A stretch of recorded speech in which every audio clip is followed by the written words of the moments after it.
Shalom kekasih-kekasih Tuhan. Pagi hari ini kembali kita membaca dan merenungkan firman Tuhan dengan judul Berkat untuk Memberkati. Senin edisi Kitab Kejadian bersama dengan saya Fani Paendong. Kejadian pasal 26 ayat 21 sampai 35. Kemudian mereka menggali sumur lain dan mereka bertengkar juga tentang itu.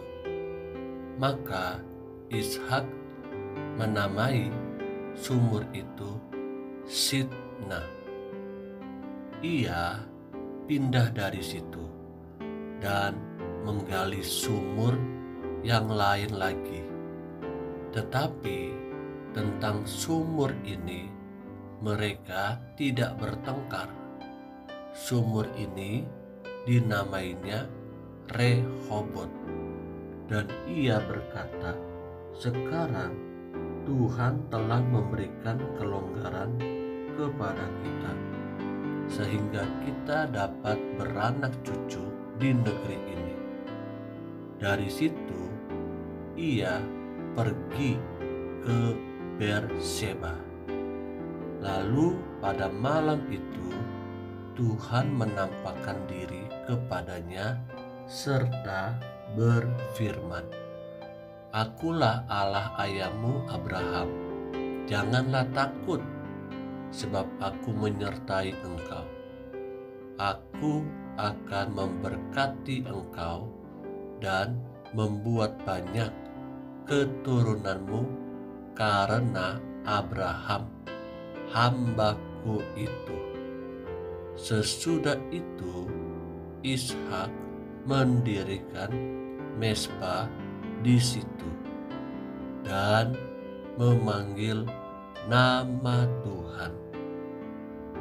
Ia memasang kemahnya di situ, lalu hamba-hambanya menggali sumur di situ. Datanglah Abimelek dari Gerar mendapatkannya bersama-sama dengan Ahuzat sahabatnya dan Pikol kepala pasukannya. Tetapi kata Ishak kepada mereka, "Mengapa kamu datang mendapatkan aku? Bukankah kamu benci kepadaku dan telah menyuruh aku keluar dari tanahmu?" Jawab mereka, "Kami telah melihat sendiri bahwa Tuhan menyertai engkau. Sebab itu kami berkata, baiklah kita mengadakan sumpah setia antara kami dan engkau. Dan baiklah kami mengikat perjanjian dengan engkau, bahwa engkau tidak akan berbuat jahat kepada kami, seperti kami tidak mengganggu engkau, dan seperti kami semata-mata berbuat baik kepadamu dan membiarkan engkau pergi dengan damai. Bukankah engkau sekarang yang diberkati Tuhan?" Kemudian Ishak mengadakan perjamuan bagi mereka. Lalu mereka makan dan minum. Keesokan harinya pagi-pagi sumpahanlah mereka. Kemudian Ishak melepas mereka dan mereka meninggalkan dia dengan damai. Di sini kita lihat Abimelek dan Ishak membuat sebuah perjanjian. Pada hari itu, datanglah hamba-hamba Ishak memberitahukan kepadanya tentang sumur yang telah digali mereka, serta berkata kepadanya, "Kami telah mendapat air." Lalu dinamainyalah sumur itu Sheba.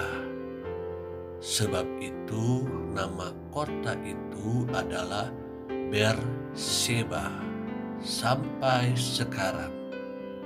Ketika Esau telah berumur 40 tahun, ia mengambil Yudit, anak Beeri orang Het, dan Basmat, anak Elon orang Het, menjadi istrinya. Kedua perempuan itu menimbulkan kepedihan hati bagi Ishak dan bagi Ribka, kekasih-kekasih yang Tuhan Yesus rindukan. Abimelek akhirnya kembali lagi menjumpai Ishak karena dia mendengar dan melihat Ishak dibuat berhasil oleh Allah. Ishak diberkati Allah. Penyertaan Tuhan atas umatnya bukanlah semata-mata untuk pribadi kita saja, tapi juga untuk dapat memberkati lingkungan sekitarnya, sehingga mereka pun dapat berjumpa dengan pribadinya. Jadi berkat yang Tuhan berikan buat kita itu pun untuk dapat memberkati orang-orang sekitar kita. Karenanya dimanapun saya dan saudara berada, dimanapun kita berada, baik di dalam keluarga, baik di dalam marketplace, dalam komunitas, di dalam studi kita, jangan lupa untuk kita mendirikan mezbah bagi Tuhan. Ishak melakukan hal itu. Saya percaya Ishak melakukan hal itu karena bapaknya, yakni keturunannya pun melakukannya, menjadi sebuah kebiasaan dari Abraham kepada anak-anaknya dan kepada keturunannya, menjadi sebuah ingat-ingatan buat kita. Mari undang Tuhan di dalam mezbahnya dimanapun kita berada, dan Tuhan memberkati kita bukan sekedar untuk mencukupi kebutuhan jasmani kita, tapi Tuhan juga punya maksud, punya destiny dalam hidup kita, supaya berkat itu untuk memberkati orang lain, berkati lingkungan sekitar kita, berkati orang-orang yang membutuhkan. Karena dengan demikian kita berharap Injil terus diberitakan dan nama Tuhan dimuliakan. Haleluya, amin.